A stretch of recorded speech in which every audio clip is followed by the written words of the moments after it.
During the recent CloudStrike outage, my hubby who was working from home that day couldn't log in into his work computer. He thought it was a local issue, checking the Wi-Fi, the router, making sure everything was connected, checking his cable, but he couldn't get it to work. He eventually decided to call his office, where he heard that this is more of a widespread issue. In my own case, I've already gone to work that day, but I couldn't get my Microsoft Teams to work. Because I was working in person in the office, I realized that people had the same issue, so we quickly figured out this wasn't a local issue. When I got home and I heard about the troubleshooting my husband was trying to do on his own, I realized that even though CrowdStrike disruption was kind of on North America scale, it's wider than just locally in your house, one could have had an IT outage within the house that could prevent you from working, that could prevent so many things in the house from working. With our increasingly smart home, IT outage at home could have a devastating effect for smart homeowners. Therefore, in this video, I'll be sharing what I've implemented to mitigate the impact of an IT outage on my smart home. Smart homes are fascinating, with devices working to improve our comfort at home. However, as the world grows increasingly smarter with lots of smart home devices deployed into the market, things can take a quirky turn fast. Have you ever experienced a moment where your device is not working? It could be something minor, like the battery may be flat, the cabling might have a minor fault. But there's also the possibility that a system could have an IT issue, a cyber issue. Imagine waking up to find all your smart lights flickering and turning on and off on their own, and your thermostat decides to either crank up the heat or turn off when it's cold instead of warming your house. Or imagine if Alexa is just giving itself command, or you're just hearing something weird. Like, it sounds like impossible, but we actually know that there's that slight chance that that could actually happen, especially with more and more of us relying on these smart features in our homes. Recently, I was reading a Reddit post from someone who received a delivery from Amazon, but the security camera did not capture the person walking towards the door. They found the package, they got the picture, but they were intrigued, looking at the camera and wondering what happened. A few days after, this happened again. This made them to, come on the Reddit to talk about this. And surprisingly, a lot of people said that has happened to them too. I was like, oh my God, that is a glitch, or potentially could be a cybersecurity issue. I heard that some people have Wi-Fi jammers because they want to protect their own security, like, people recording delivery drivers and stuff like that.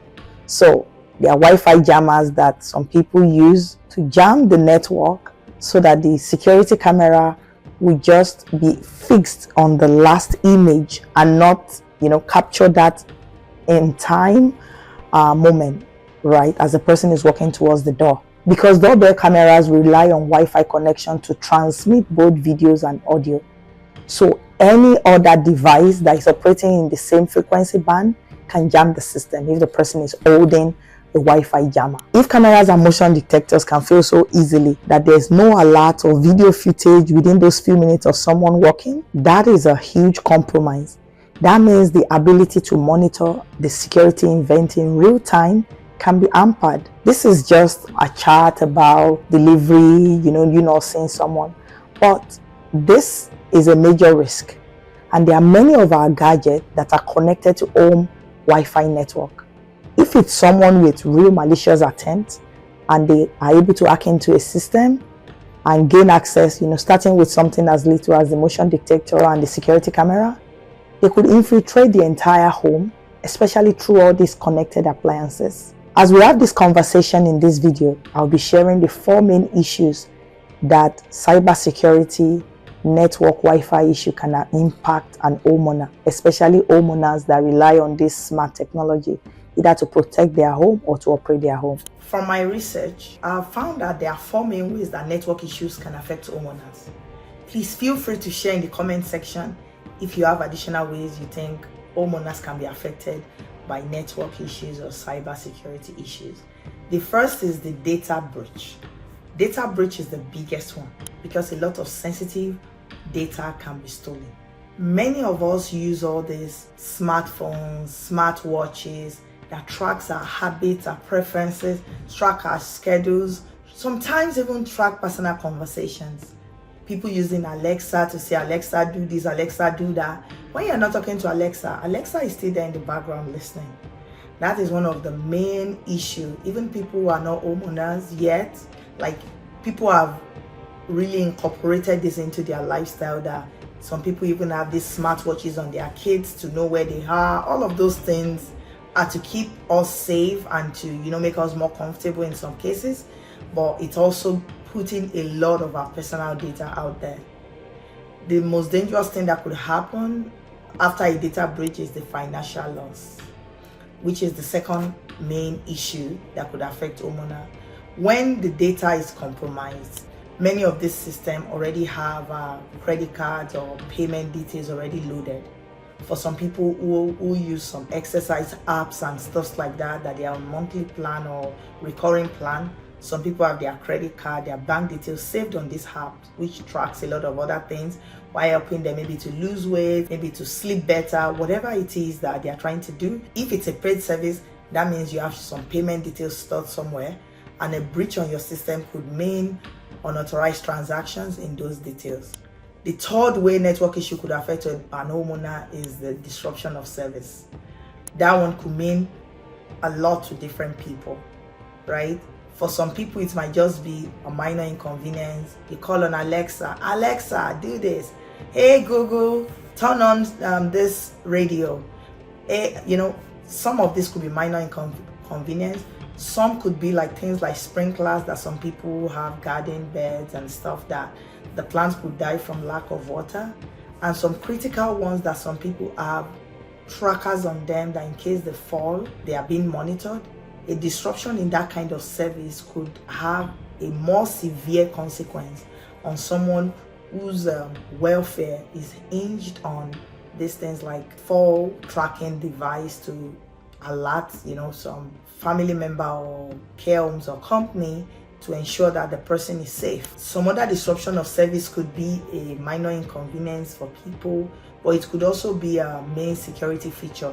Maybe someone is not at home and they have their lights on, so the perimeter light for visibility, for safety, maybe at certain times during the night. If there's a disruption in service, you never know what that could mean. The fourth issue is the case of total loss of control. Imagine a homeowner with a smart lock installed on their door. If they lose control and maybe the device have been hijacked and they can't get into their house, that could have a serious consequence. So these are the four main ways that I kind of divide all the different things that could go wrong.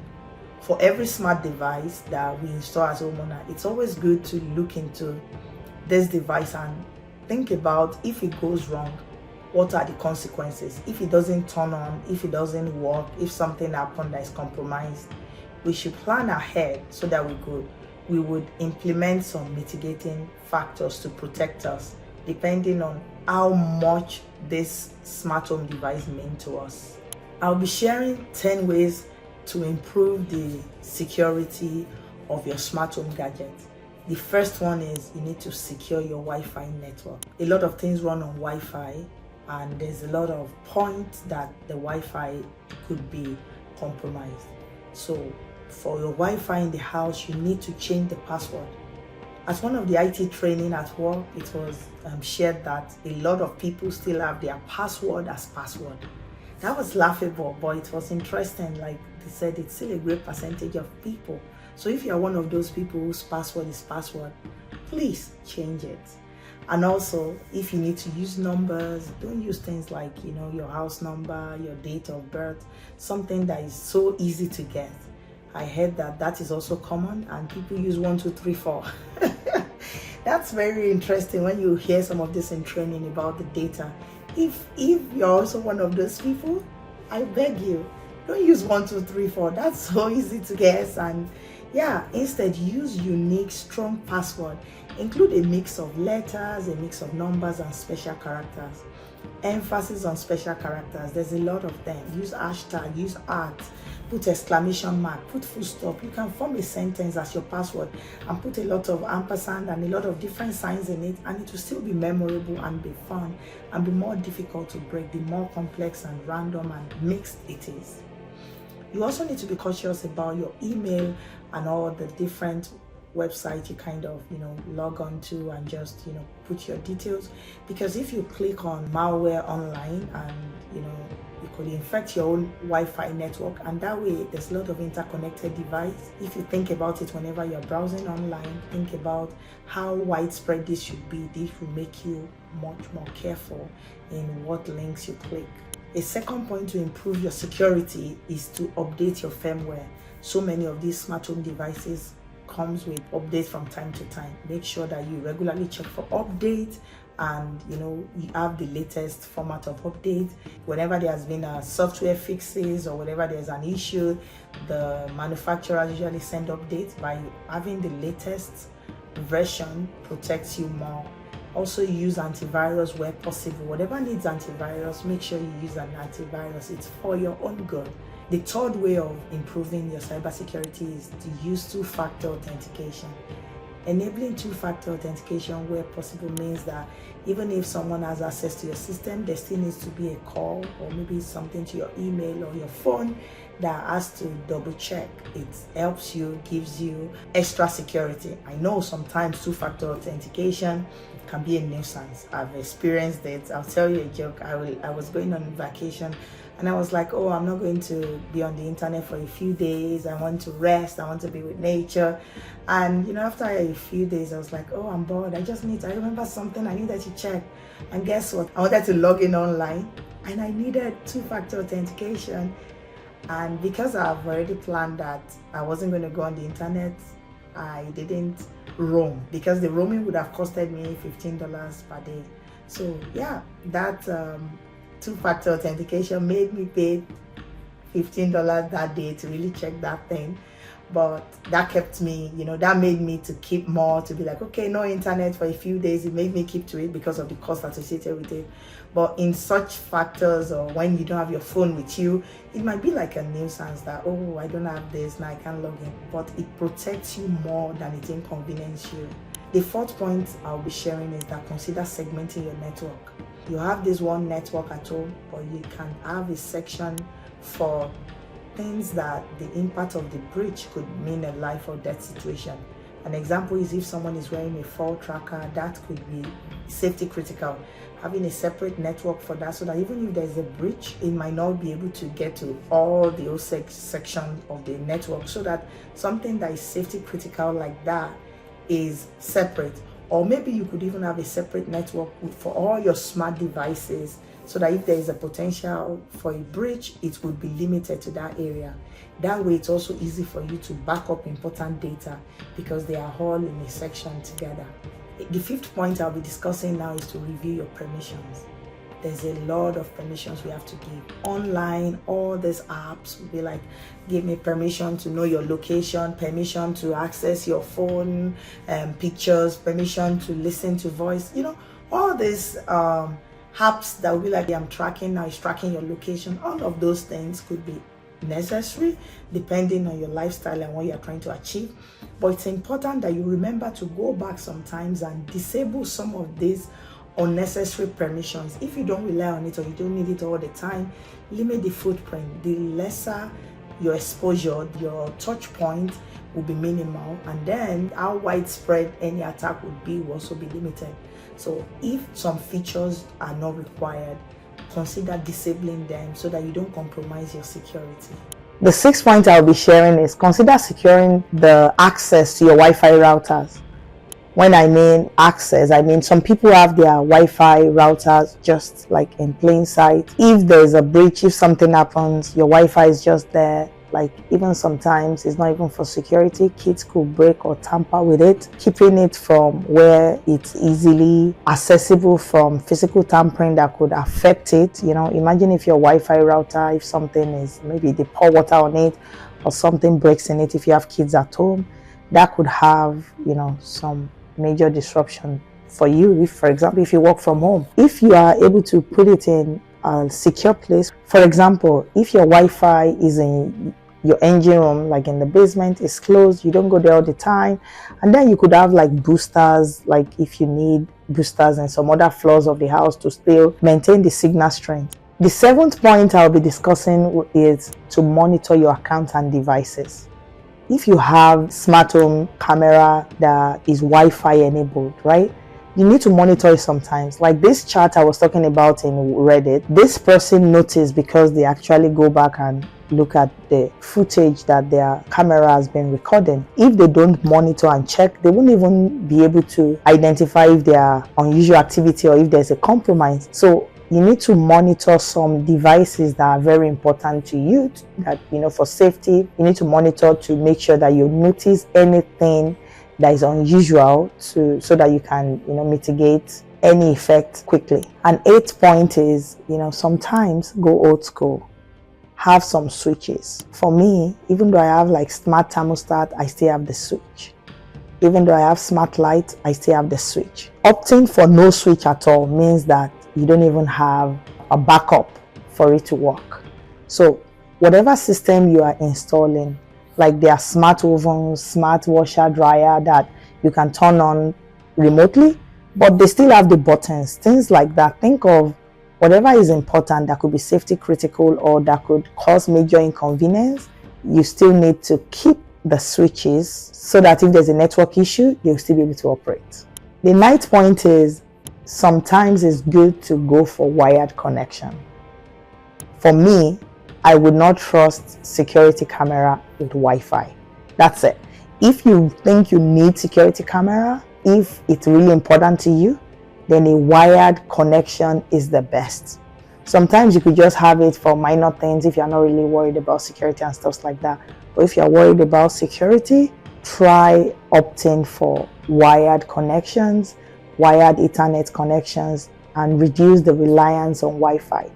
Sometimes even reducing reliance on Wi-Fi improves quality of stuff. For example, when you have home speakers that are Wi-Fi operated, sometimes there's a lag compared to the ones that are wired, especially if you have a lot of speakers and there's a lot of different areas in the house, the distance, like there will be a lag sometimes. The hardwired sometimes are reliable. As technology improves over time, this might not be an issue in years down the line, but because of the interconnection, having wired system, having switches is still my preference, more for backup now till data shows in the future that we can safely ditch cable switches and stuff like that. The 10th point I'll be talking about is people sign up for some signal monitoring or alert, services, so that if there's any issues with their Wi-Fi, if there's been an interference or any network disruption, they can get an alert. The case I was discussing earlier that was shared on Reddit about the person that the Wi-Fi to their camera was jammed like 2 days in a week, they were able to notice that because they were watching the previous footage. Or if they've had like signal monitoring, they could have received an alert at exact that point that was happening, so that they are able to respond in real time, not like when the whole event is over and hours down the line. To wrap up this video, I'm encouraging you to share your own experiences with smart home devices. Feel free to share in the comment section funny or frustrating encounters with your smart devices. We want to hear all about it, and we can all comment and share all our ideas. And if you have any other additional way to improve the cybersecurity or to prevent IT outage in your home, please feel free to share in the comment section. We'd love to hear all about it. Thank you for joining us today, and I look forward to seeing you in my next video.